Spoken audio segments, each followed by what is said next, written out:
Hello, everybody, it's One Puff. What you are about to watch is a full-length video of Tyler Barriss being interviewed in jail. Now, before we watch the interview, I just want to give you guys a very quick update on this situation. Tyler Barriss has been charged with involuntary manslaughter. Court records show that in addition to the manslaughter charge, Kansas state officials have charged Tyler with giving a false alarm, another charge for interference with law enforcement. The prosecutor in charge of the case told the Los Angeles Times that Tyler could face more than 11 years in prison if convicted of these charges. So let's hope that's the case. Anyway, here's the Let me ask you how you're doing. We know you were just brought here, everything. I mean, just kind of explain to us, you know, what this last 24 hours has been like. You said what? The last 24 hours for you. We know it's been crazy getting here. They flew you out here. What's that been like for you? It was just, I mean, as expected, I saw it coming, so I mean, you know, it's nothing I wasn't prepared for. You had your first appearance today. We saw that. How much of this have you been prepared for? Have there been any surprises for you lately? No, there hasn't been.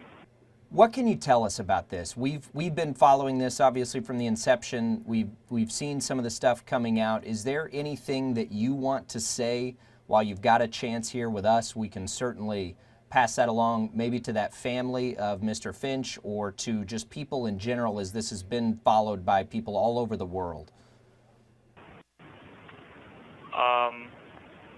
Well, I mean, of course, you know, I feel a level of remorse for what happened. I never intended for, you know, anyone to get shot and killed. I don't think during any attempted swatting that someone's intentions are for someone to get shot and killed. You know, I guess they're just going for like that shock factor or whatever it is, for whatever reason that someone's even doing that, attempting, you know, a SWAT or whatever you want to call it. You know, but no one, that's not, you know, that's never the goal, that's never the intent. You know, you're never looking for someone to lose their life over a swatting, because I guess it is known as, I guess, a prank. A lot of people call it. I don't really look at it. I wouldn't call it a prank, but yeah, it is always a hoax call, and you know, the intentions are never for someone to get shot and killed ever. So obviously that was a tragic event. You never intended for any of this to happen, you said. Absolutely not. What inspires you to make that kind of phone call? Well, there's no inspiration. I don't just get bored and sit around and, you know, decide that I'm gonna make a SWAT call. That's never, you know, there's no inspiration. It doesn't just, you know, come from boredom. I mean, so I don't think anyone ever just does it randomly for no reason whatsoever. So. What was your reason this time? Well, you know,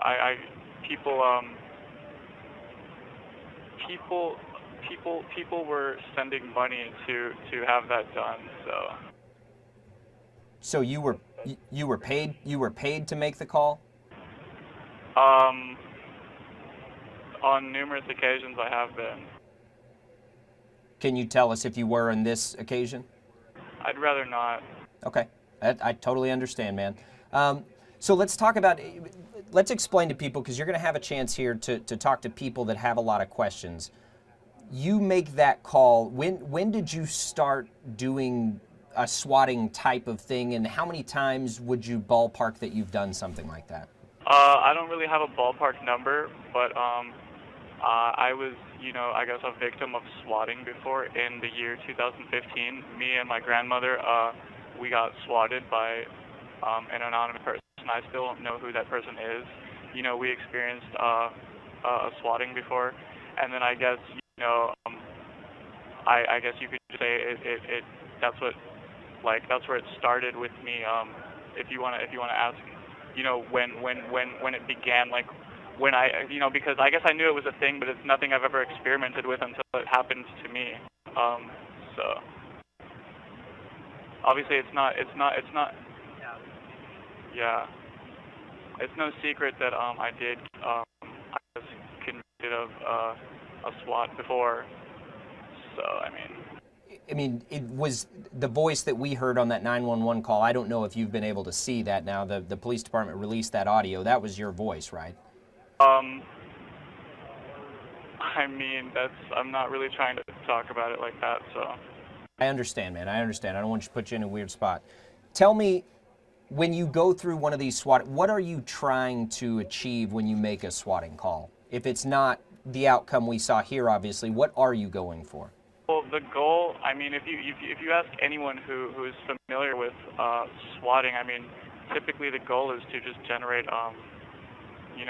some sort of law enforcement response, big or small, I guess. For the most part, people are attempting to go for a large response, which is why the term swatting is used, because they're attempting to, successfully have SWAT team dispatched, which I wouldn't even say is what happens. It's just usually a large law enforcement response, police department. But yeah, so as far as the goal, that's just it. Walk us through the aftermath of that night. After you learned what happened, we saw your Twitter account and some of the things you were posting.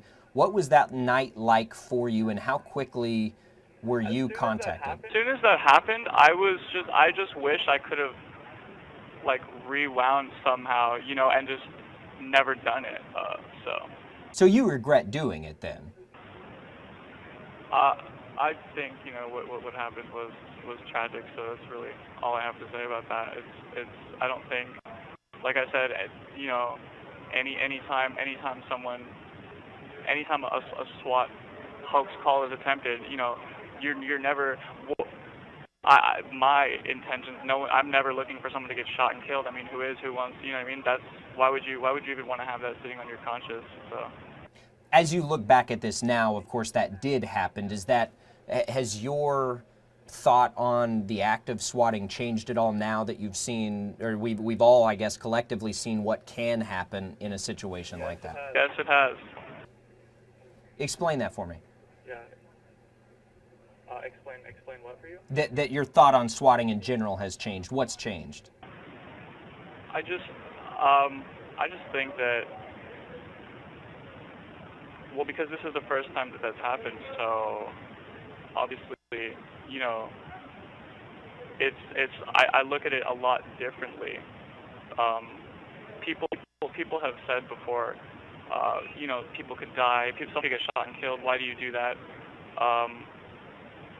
I guess it could have happened to me being a victim. It could have happened to my grandmother, and so all that stuff goes through my head, of course. I just, it's the first time it's happened, so it's the only time that you really take a step back and look at it, it could have happened, and it could have happened much earlier, obviously, but like I said, this is the first time that's happened, so it's really the first time I've ever really stepped back and looked at, I guess how serious it is. It's a lot more serious than I really ever thought it was, because this is the first time that's happened. There's so many swatting instances, annually. And that's never happened. So it just really was never crossing my mind, as much as it should have been.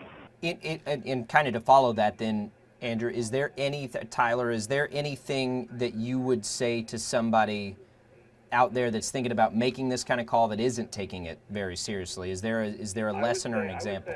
I would say don't do it. That's what I would say. I would say don't do it. In the way that it's affected your life, give a little light into that. I mean, how has this affected your life? Well, it hasn't just affected my life. It's affected, someone's family too, as well. Someone lost their life. It's I understand the magnitude of what happened. So it doesn't it's not just affecting me because I'm sitting in jail. I know who it has affected. I understand all of that. So it's not just me.